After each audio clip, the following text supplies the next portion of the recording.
All right, we're back for pages 83 to 88 in Moon Over Manifest. Back to Miss Sadie's divining parlor, who we've learned is Hungarian, not hillbilly. May 30th, 1936. You can't be serious, Letty said as the three of us peered through the wrought iron gate in front of Miss Sadie's house. Ruth Ann and Letty thought I was crazy to be going to work for her.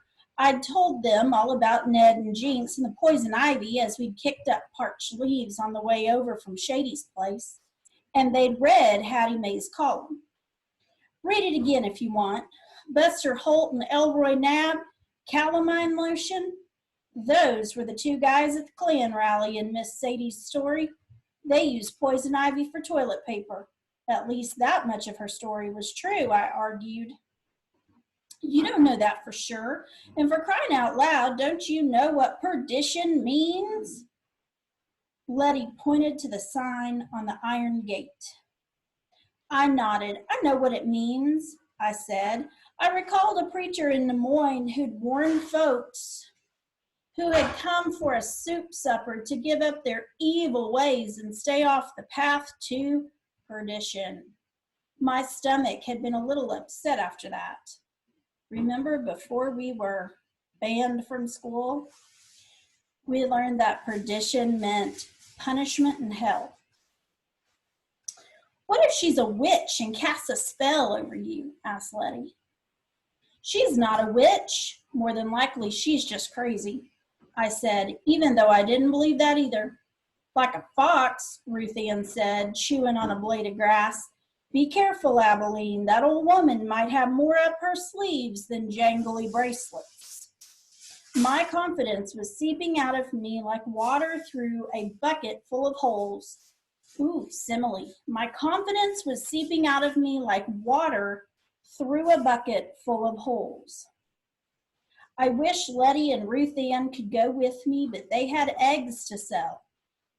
Besides, it was my debt to work off.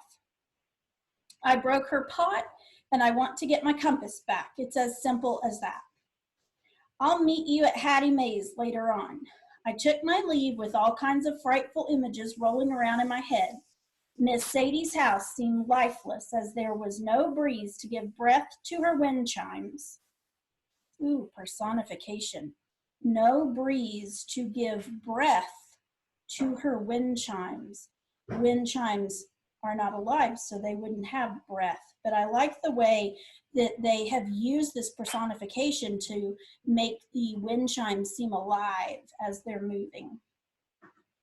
So I was glad when I found her out back and she said she'd have me working in the garden that day, although calling it a garden required a whole lot of imagination. Mostly what I did was break up clods of dirt. Miss Sadie sat in a metal patio chair, smoking a corncob pipe and giving me instructions on how to put my weight into that shovel to turn up the dirt.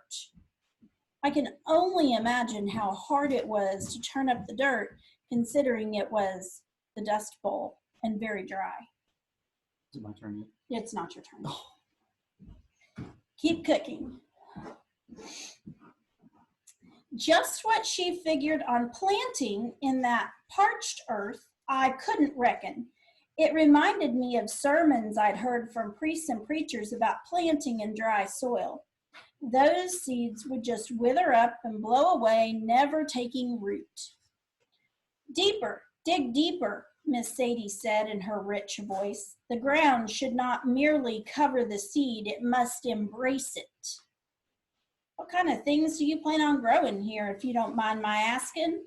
Miss Sadie closed her eyes and took a deep breath. She sniffed the air around her as if it would give her the answer. It is not clear yet, or it is not yet clear. I took a whiff too, but all I smelled was dirt, dry, dusty dirt. Seemed like that was all there'd ever been. Oh, I had a vague notion of green grass, soft and wavy, before Gideon and I were on the road. He'd worked as a groundskeeper at the Maple Grove Park in Chicago. I was 3 or 4 and we'd lived at a boarding house across the street. I thought there had been swings, but I had been so young and the memories were so distant that it could have been a dream. I wonder what it was like before the world went dry, I said, looking up into the sun. The world. Pah. What is it you know of the world? I know that any place I've been to is dead dry. I suppose, but what appears to be dead can still hold life. Her voice sounded small and far away. That day she wore a light house dress instead of her velvety fortune teller garb. But it seemed like she was fixing to go into another one of her trances anyway. And since my back was aching for a chance to stretch out, I decided to help her along. So, what about the Klan rally? I asked. I'd heard of really bad things Klan folks did to Negroes. Mean, hateful, deadly things. I didn't know they were hateful toward white folks too.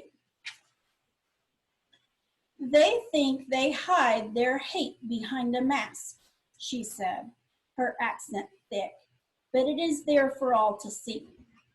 And the boy whose girl got sore at him over the fish and his friend, I asked, pretending to be disinterested enough not to remember their names, what happened to them? Ned and Jinx, she answered. They're a match from the start. Jinx is cocky and streetwise. He knows a con for every day of the week. But he knows little of friendship and home. Ned provides both. He takes Jinx to Sadie's place, where many a wayward soul is welcome and no questions are asked. So Jinx must have been the one who'd hidden the letters and mementos under the floorboards at Sadie's house. I'll say my money's betting that Sadie ran a speakeasy. He's got the perfect setup to have run one of those secret saloons with the hidden cabinets and the movable bar top for hiding illegal alcohol away when the law would come calling. I spoke of it as if it was only in the past, but from what I gleaned of Sadie, I wasn't so sure. I waited for Miss Sadie to confirm or deny. Sadie and Jinx share something in common. They both have dealings they are reluctant to reveal, Miss Sadie said, not telling me if I'd win my bet. It is clear Jinx runs from something. But Sadie asks for no explanation. I figured that was about as much answer as I was going to get. It is not the first time he takes in a stranger in need. But he says Jinx must attend school. Sister Redempta takes him into her classroom. I bet she plopped an assignment on him right off the bat too. It is possible. In a town of immigrants, new students come all the time. Is that how Ned got here, I asked, wanting to stretching out. Miss Sadie breathed in again. He comes to America on a boat, yes, but to manifest he comes by train. A train for orphans. He stays with the sisters for a time. Sister Redempta cares for him. But he is a little boy, 5 years old, of undetermined nationality, so he belongs to all the people. Of course, it is Hadley Gillen, the widower, hardware store owner, who adopts him as his own. But the town grows to love the boy and imagine that his future can be theirs as well. It got quiet as Miss Sadie lingered in the past. The heat took over me like a dream. A hot breeze seemed to conjure up exotic smells and faces of colorful people who had come from their various parts of the world to build a better life. I stretched out my body under the willow tree, my face feeling cooler in its shade. Somehow I felt like I was one of those people, someone taken out of one place and put into another, a place where I didn't belong. Why did my daddy really send me here, I wondered? Why here?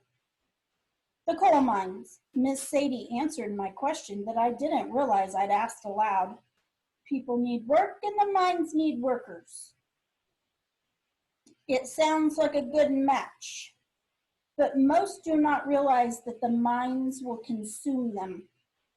It took me a minute to realize she wasn't talking about Gideon or me, but about the people of Manifest years ago. She was heading into another story, and I hadn't even paid her a dime.